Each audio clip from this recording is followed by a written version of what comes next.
Ku beri nama pedang ini Naga Puspa. Selamatkan dia. Jangan sampai jatuh ke tangan pendekar berwatak jahat.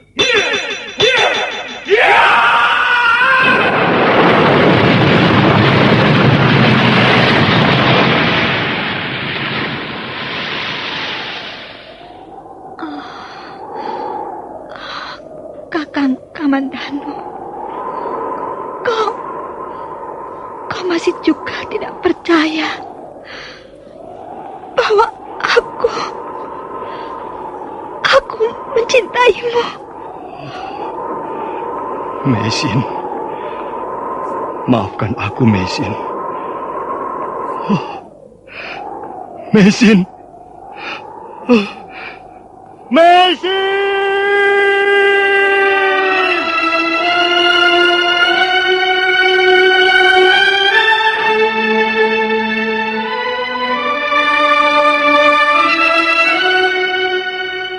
Tutur Tinula.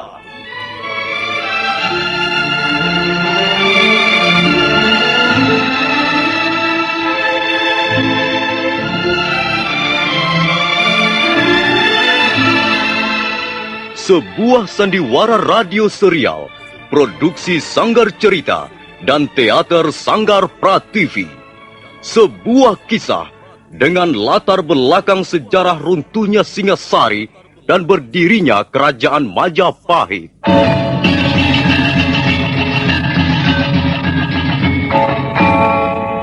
Sandiwara ini didukung oleh pemain-pemain radio yang sudah ternama. Ferry Fadli, Ivone Rose, dan Eli Ermawati.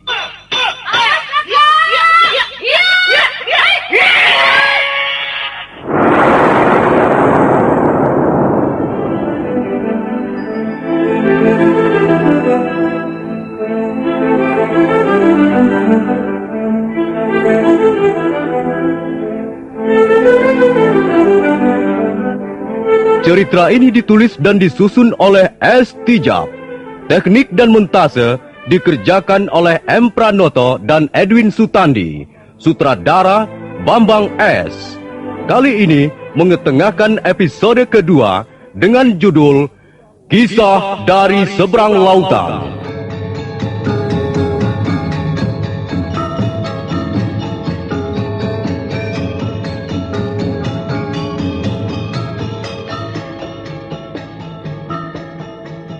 Dalam seri ke-48 ini didukung oleh para pemain Edi Dosa sebagai Lo Sisan, Freddy Kanser sebagai Madang Kungan, Yuli sebagai Kurantil, Wit Hari Apriaji sebagai Marake, Wenda Lubis sebagai Langkir, dan Nusri pembawa cerita.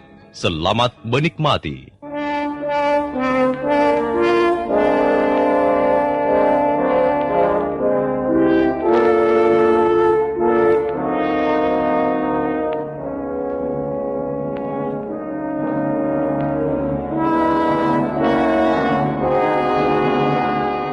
Pedang Naga Puspa telah keluar dari warangkanya. Pendekar Lau berdiri tegak dan tangan kanannya erat menggenggam gagang pedang yang terbuat dari besi kuningan. Marake dan Langkir untuk sesaat diam terpesona melihat penampilan musuhnya.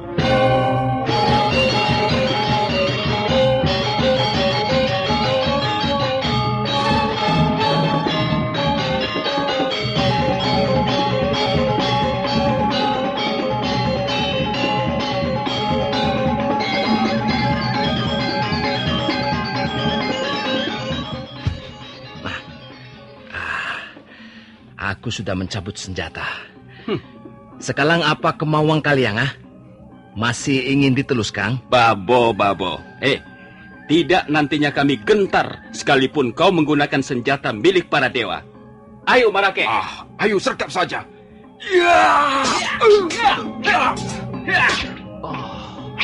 Luar biasa senjata orang itu. Bagaimana Marake? Ya, setiap pedangku membentur pedangnya. Tanganku bergetar dan kesemutan.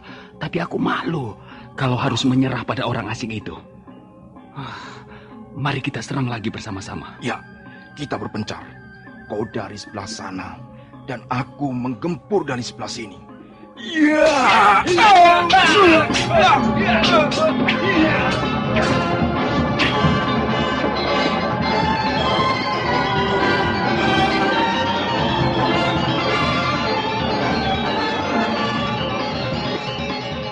Marake dan Langkir kembali menyerbu dengan sabetan-sabetan pedangnya. Sementara itu, pendekar Lau nampak mulai terpengaruh oleh aliran kekuatan dari dalam diri pedang naga Puspa. Arus kekuatan itu makin lama makin deras. Tubuh pendekar Lau sampai bergetar dengan hebat. Wajahnya menjadi merah padam. Pada saat seperti itu, setiap gerakannya bisa berarti maut.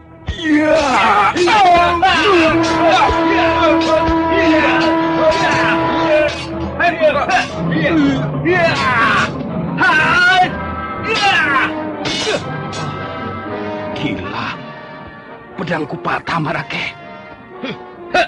Gila,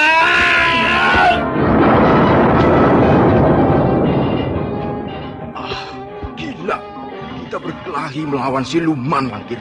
Ayo lari, cepat, lari!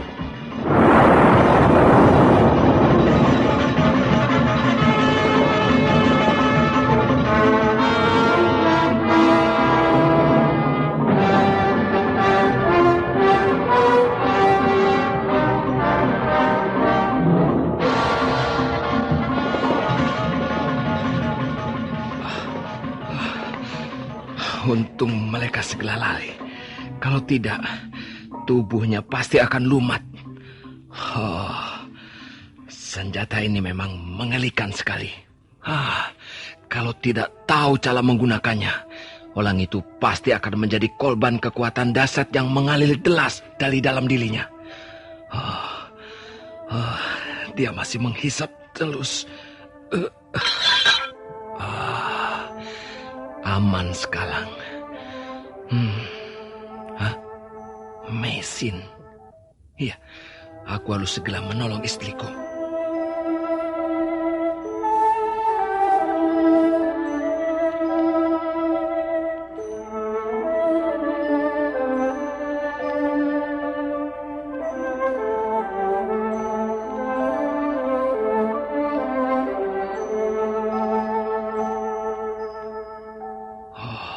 Mesin, mana dia?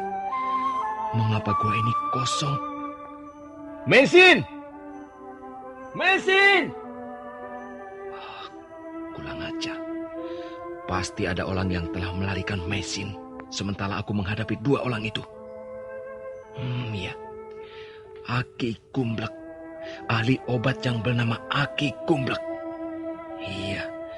Pasti si tua berjenggot itu yang telah melarikan istriku. Akan kucali dia.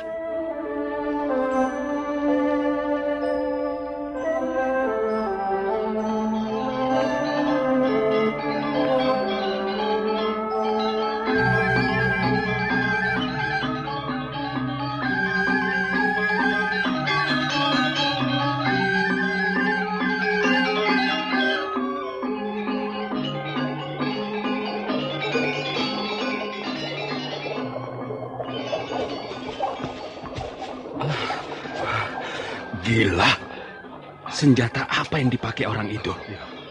Lihat, pedangku patah seperti mainan anak-anak ketika berbenturan keras dengan pedangnya. Yang jelas, senjata orang itu dahsyat, Langkir. Ampuh sekali. Mungkin sama ampuhnya dengan keris Megalamat milik Adipati Ranggalawe. Iya, pohon besar saja tumbang begitu mata pedang itu menebas batangnya. Coba bayangkan kalau sampai tubuh manusia yang harus menjadi korban. Bisa lumat tidak ada yang dipungut lagi. Dan lebih mengerikan lagi, gagang pedang itu seperti mengeluarkan sinar kemerah-merahan. Sinar itu terus merambat ke atas dan menyebar ke seluruh sosok pedang. Kupikir orang itu tadi bukan menggunakan pedang, melainkan sepotong kayu bakar yang bernyala. Sudah, Langkir. Tak ada manfaatnya membicarakan senjata milik orang lain. Sekarang, aku punya usul. Bagaimana? Apa usulmu itu? Kita laporkan saja hal ini pada Kakang Madangkungan. Dia pasti tertarik untuk memiliki senjata itu. Lalu, apa keuntungan kita, Marake? Keuntungan saja yang kupikirkan, Langkir. Kakang Madangkungan kan ketua perkumpulan kita. Tentu saja kita harus melaporkan hal ini padanya. Kalau nasib baik, tentu dia akan memberi RM1 2 pada kita. Kalau tidak, ya sudahlah, tidak apa. Hitung-hitung, kita balas budi pada Kakang Madangkungan yang selama ini sudah memberikan pelajaran kanuragan pada kita, Langkir. Baiklah, kalau begitu kemauanmu. Aku setuju saja. Apa kau punya usul yang lain, Langkir? Kalau aku punya rencana begini. Kita curi saja senjata itu. Lalu kita jual pada pendekar kaya dari desa lain. Ya, aku yakin banyak pendekar berkantong tebal mau membayarnya dengan harga yang mahal. Langkir, kau jangan sembrono. Merebut senjata orang asing itu bukan pekerjaan yang mudah. Dia tentu berusaha keras menjaganya siang dan malam. Dan lagi, kalau Kakang Madangkungan tahu, kita bisa celaka, Langkir. Seluruh desa Jaban dan sekitarnya sudah menjadi daerah kekuasaannya. Kalau dia marah dan menganggap kita berkhianat, mau lari kemana kau? Sudahlah. Jangan punya gagasan macam-macam. Kita laporkan saja pada Kakang Madangkungan. Biar dia yang menangani sendiri masalah ini. Sementara itu pendekar Lo terus mencari Mesin dengan perasaan kecewa karena keteledorannya. Perjalanannya sampai ke desa Jaban. Waktu itu, matahari sudah hampir tenggelam. Puncak Gunung Penanggungan nampak kekuning-kuningan seperti disepu emas oleh bias sinar sang surya yang akan bersarang di kandangnya. Tuan.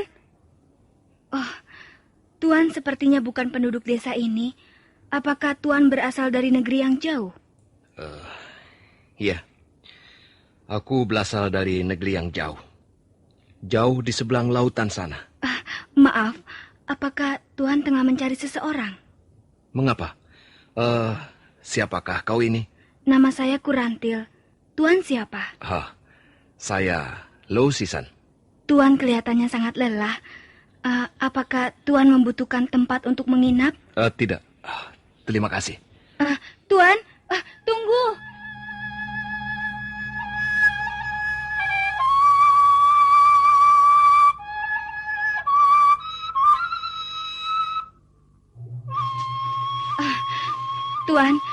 Tuan Lo, tunggu. Mengapa kau mengikuti aku? Pergilah. Sekarang bukan saatnya untuk bersenang-senang. Carilah orang lain. Tuan menganggap saya wanita murah. Maaf, Kang. Bukan begitu maksudku. Aku hanya tak ingin kau ganggu. Tapi saya justru ingin menolong Tuan. Mengapa harus menolong aku? Karena sepertinya Tuan membutuhkan pertolongan. Tidak. Aku bisa menyelesaikan urusanku sendiri.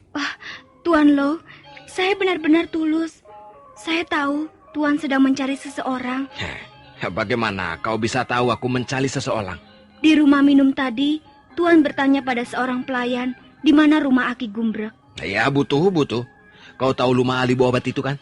Iya, memang jarang orang tahu di mana rumah orang tua itu. Tapi saya tahu, rumahnya agak jauh dari tempat ini. Ke arah sana, ke balik rumpun-rumpun bambu itu.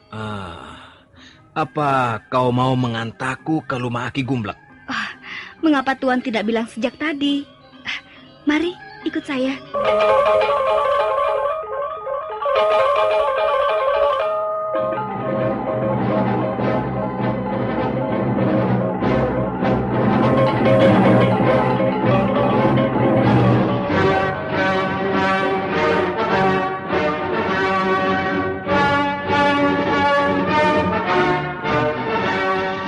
Kurantil segera berlari-lari kecil meninggalkan tempat itu.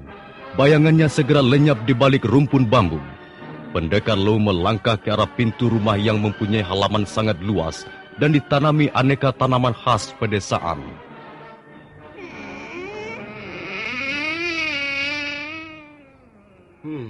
Masuklah. Silakan duduk. Aku mencari rumah Aki Gumblek. Benarkah ini di sini rumahnya? Ya, di sini rumah orang yang kau cari. Aki Gumblek itu ayahku. Aku melihat kejanggalan pada dirimu. Caramu berpakaian, warna kulit dan raut wajahmu sama sekali asing di mataku. Dapatkah kau memberi keterangan tentang asal-usulmu dan apa tujuanmu datang ke daerah kami ini? Aku berasal dari negeri yang jauh. Jauh di seberang lautan. Tanah kelahiranku adalah daratan Mongolia. Aku pergi bersama istriku. Perahu yang kami tumpangi mengalami kerusakan berat akibat serangan badai laut beberapa kali. Akhirnya kami terdampar di pulau ini. Mengapa kau pergi meninggalkan tanah leluhurmu? Maaf, aku tidak bisa menceritakannya padamu. Dengar orang asing. Namaku Madangkungan. Akulah yang bertanggung jawab atas keamanan dan ketentraman desa Anjaban ini dan sekitarnya. Setiap orang asing yang belum kami kenal dengan baik harus diperiksa. Apakah aku dicurigai? Ini bukan kecurigaan, melainkan suatu cara untuk mengamankan daerah kami. Tapi aku bukan bermaksud jahat. Aku datang kemari untuk menemui Aki Gumblek. Dia telah membawa kabung istriku. Kau jangan sembarangan menuduh. Orang desa sini tidak pernah membawa kabur istri orang. Lupanya aku datang ke alamat yang salah. Permisi. Hei, tunggu. Kau tidak bisa begitu saja meninggalkan ruang ini sebelum diperiksa. Jadi apa yang akan periksa daliku? Kau datang ke desa ini dengan membawa senjata. Itu bukan penampilan yang ramah dari orang yang ingin bertamu. Aku tidak bertamu di desa ini. Aku mencari istriku. Ini daerah kami. Hanya. Kau tidak bisa berlaku sembarangan di daerah kami. Kau harus kami periksa. Kalau perlu, kami bawa ke balai desa. Kau jangan membuat gala-gala. Coba aku ingin melihat senjata yang kau bawa itu. Tidak boleh. Aku ingin melihatnya. Hanya sebentar saja. Kau belum tahu siapa Madangkungan. Aku tahu orang macam dirimu. Tahu. Tapi aku tak mau ambil pusing. Kurang ajar.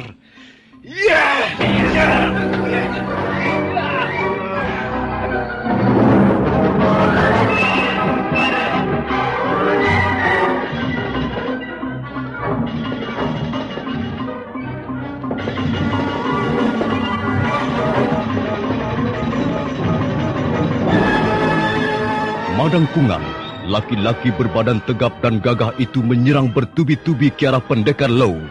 Pendekar dari negeri seberang itu dengan cekatan menangkis dan mengembalikan serangan lawannya. Perkelahian akhirnya dilanjutkan di halaman.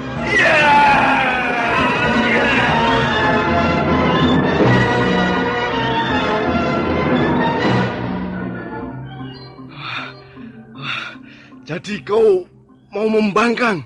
Kau tidak mau diperiksa? Apanya yang harus diperiksa? Aku tidak membawa apa-apa. Tidak membawa balang ataupun uang culiang. Aku tidak meninggalkan jejak kejahatan. Kalau kau ingin menegakkan keamanan berdasarkan keadilan, harus disertai bukti-bukti. Jangan main tangkap. Hanya main pukul saja. Main geledah semaumu sendiri. Jangan menggurui aku, orang asing. Aku tidak mengguluimu. Tapi agaknya kau memang masih harus banyak belajar. Tutup mulutmu. Kau boleh meninggalkan tempat ini, tapi kau harus memberikan pedangmu itu untuk kuperiksa. Di sini kulihat banyak orang membawa pedang atau jenis senjata yang lain. Apakah mereka semua juga diperiksa?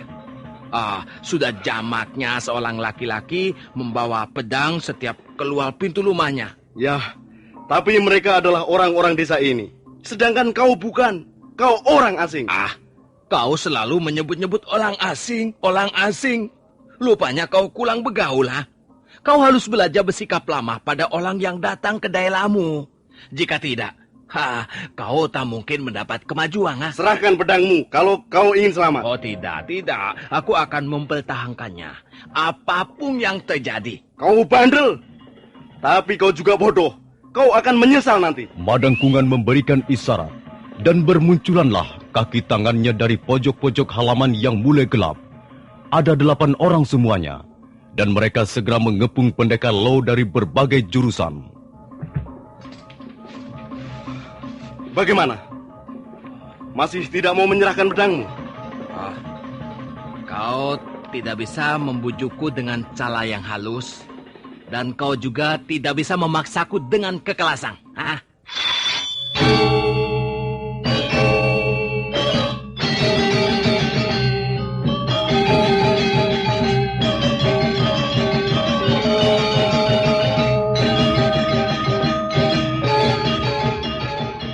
Madangkungan ternganga melihat apa yang ada dalam genggaman laki-laki di hadapannya. Yang lain pun terkejut dan mundur selangkah. Malam mulai turun perlahan. Pendekar Lau berdiri tegak bagaikan arca dengan pedang aneh yang bersinar kemerah-merahan. Nah, kalau kalian menginginkan benda ini, kalian harus melebutnya dari tanganku. Ada dua macam cara untuk memperoleh barang yang berharga. Dengan menaburkan benih-benih kebaikan dan dengan kerja keras. Jangan banyak mulut. Sergap! Tangkap! Biarkan orang itu pergi. Kalian tidak usah mengejarnya. Bagaimana Kakang Madangkungan? Bukankah luar biasa senjata orang asing itu? Lihat saja, Kakang. Pedang mereka patah seperti mainan anak-anak. Ya, pedang orang itu memang luar biasa. Aku seperti melihat sesuatu yang ganjil. Tanganku sendiri seperti tersengat ke tonggeng hutan setiap pedangku membentur senjata ajaib itu. Kalau Kakang Madangkungan memiliki pedang itu, Kakang bisa menjadi pendekar pedang tak terkalahkan. Aku harus memilikinya. Apapun yang terjadi, pedang itu harus jatuh. Bagaimana kisah selanjutnya? Apa yang direncanakan Madangkungan demi pedang naga puspa yang ingin dimilikinya? Silakan menunggu seri berikutnya. Sampai jumpa.